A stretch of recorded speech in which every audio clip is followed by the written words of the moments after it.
We have come to the conclusion part of this venture. Thank you for being part of it. Thank you for following me up this tree.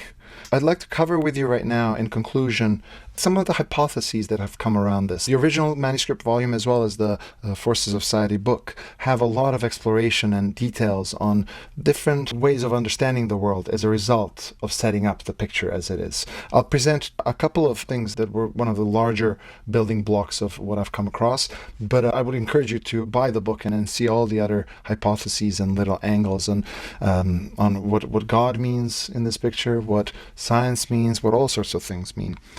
These lecture series were particularly intended to describe the model of thinking. And I'm hoping that this will encourage you to think in more unique, independent, and to some degree critical way of how the world is, because a lot of times things within cultural systems might not make as much sense, and it's important to know how to read between the lines. Again, we have started from matter. We went into the world of life, and in there somewhere we found the forces of culture and what create cultural systems as defined in this book. The tree of culture is a direct result of this model. There's many ways to define the tree of culture and how this phenomenon comes about. Even the world of living systems had different models proposed. The main model that took hold was the model of a genetic world and the model that created cells with or without nuclei and what happened from there. I took technically the same approach because, first of all, it was very similar in the way things evolved in cultural systems to living systems. And I didn't want to do it based on species. I wanted to do it based on how the systems were structured. And the main thing was that there was two large domains. Well, three essentially. There's, as I said, the wanderers. Those are the viruses of society, the circuses, the people who, the groups, and it can be anywhere from individual to groups. Groups of individuals that don't particularly belong to any society and are able to move through it. The other two groups are, as I call, propolitea and eupolitea. Prokaryotic and eukaryotic cells were defined based on whether it was before karyota, which is before the kernel or the nucleus, and eukaryota, which is after the kernel was developed. Similarly, I've done pretty much the exact thing of saying that propolitea is before governance, because politea means a governing system, and eupolitea, which is after the governing system was introduced. Now notice that in a cell that doesn't have a nucleus, the genes are technically doing the same process within there, just without the nucleus. So all that the nucleus has done is taken the genes and said, I'm going to control it from here.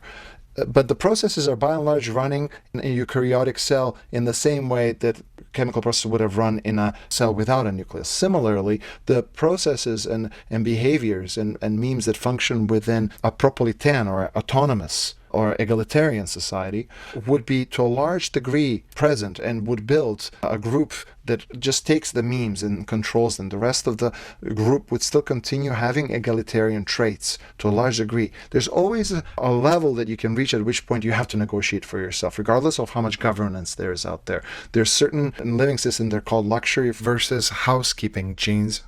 Housekeeping genes are governed by what all the different cells nuclei agree on, and then there's luxury ones are the ones that are just running the regular stuff of every cell independently of what the whole organism saying you should do. Similarly, in your house you have certain things that you do that have nothing to do with what any of the city, municipal, provincial or federal things dictate, and that's very important to recognize when it comes to evolution between propolitan and eupolitan systems, and that's why you have both human systems in propolitan or autonomous ones, and eupolitan, which is hierarchical. You also have human systems in there. And I want to run through some of the examples. Herring schools have been observed to have cultural tendencies. Eurasian J units have it. Crows are famous for being able to replicate. Then we've got belugas. And then, of course, human tribes function in an egalitarian system. You can look into those. And I classify them all based on species in between. So it works really well. So you'll have hominid species that you've got different kinds of egalitarian systems emerging. Some of them are actually colonial. So Algonquian band tribes would by and large exist in single social grouping.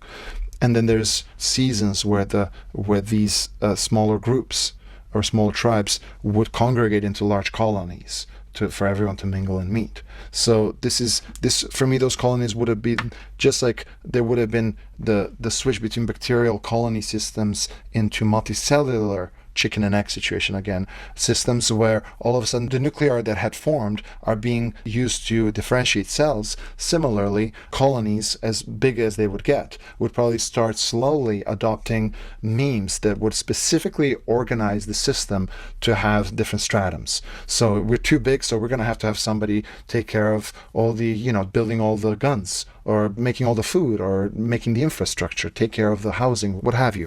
And from there on, we classify into hierarchical worlds as well. And from there on, we observe that, well, ironically, honeybees, they're very hierarchical. And why would I put bees? I've said this in some of my previous presentations. Anything that neural circuitry learns for the very, very first time and is able to replicate it within the context of its social group needs to be considered a cultural system by definition.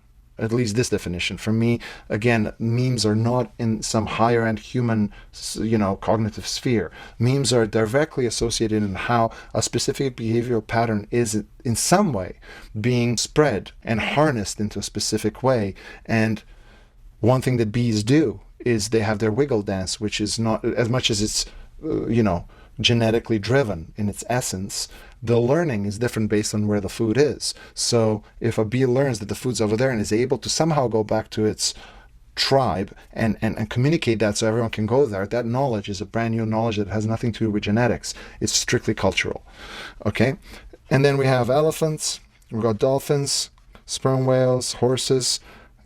They're all in the domain of hierarchical. However, I actually made honeybees be the only example of non-multi-level societies. But multi-level societies, just like you would have multicellular systems, we have multi-level societies, and all of these here would belong to them. And they include humans.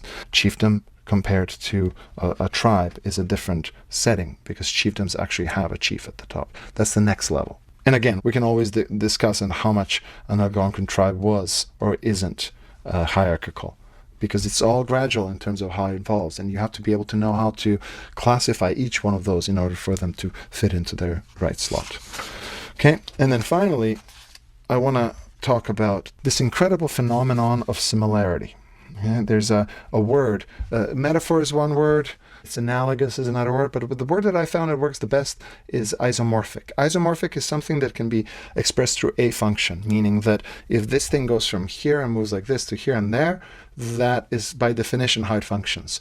And if another system does the same thing in a different way, but you can functionally define it the same way, they're isomorphic systems. And I have found that there's a lot of crossover once different emergent systems stack on top of each other and new independent entities emerge. The way they interact with themselves to build more emergent levels, those systems tend to behave similarly in a fractal way to the systems underneath them. And the dotted line is the ones that don't compare necessarily, but I'll start from elements. As I've said, memory regions are on par, as far as I'm concerned, in terms of building cultural systems to what elements are to living systems. Molecules are just like conflations. They're combinations of different combinations of different memory regions, just like molecules are combinations of different elements. The routines that animals exert onto the world, whether it's thinking is a routine. Any process is a routine. This is another definitional element that needs to be included, which is we would think routines of strictly movement, or where I go. No, routine could be I was sitting and thinking for an hour. A routine could be I was watching the sunset for an hour without moving at all. So those are all routines. And they're in the way of executing or working with conflations underneath that drive them the same isomorphically as molecular networks are to molecules. Molecules move around and create molecular networks. Conflations create neural cascades or networks, which is what they're called. And that's the isomorphic line there. And then from cells, as soon as cells are identified as an independent living system, so are sociocultural groups identified as independent, replicated cultural systems. and are isomorphic to each other. Now, depending on how I want to play around with this, I could say, well, it's not that the memory regions are societal stratums, but this actually departs into the multicellular world, which I pointed out earlier. And this is the babushkas that are on the very front cover of my Kultura Rasa manuscript, where you see the branching off of the different babushkas, because they are serving a different purpose when it comes to classification. In this case, cellular systems would go in the direction. Cellular systems would go in the direction of multicellular systems, in order to be isomorphically understood as societal stratums, which is tissues, and then multi-level societies would be the equivalent of an actual multi-level organism. In the book, I have an entire glossary of terminologies that isomorphically relate functionally to each other, and there's probably about 50 of them. I'm just amazed. From memes to genes, from ribosomes to mirror neurons. I would highly encourage you to check it out. You can download the book and send me your thoughts and tell me what you think of this. I would love to get any feedback, or if you want to challenge any of these ideas. All in all, this is Forces of Society. Thank you for your time, and thank you for taking this journey with me. And I'm looking forward to creating more content. I think now that I've defined the framework of how this whole works, I think I'm going to start making videos where I explore various different topics and ideas through this framework. So I'm very much looking forward to doing that with you. Thank you, and see you soon again.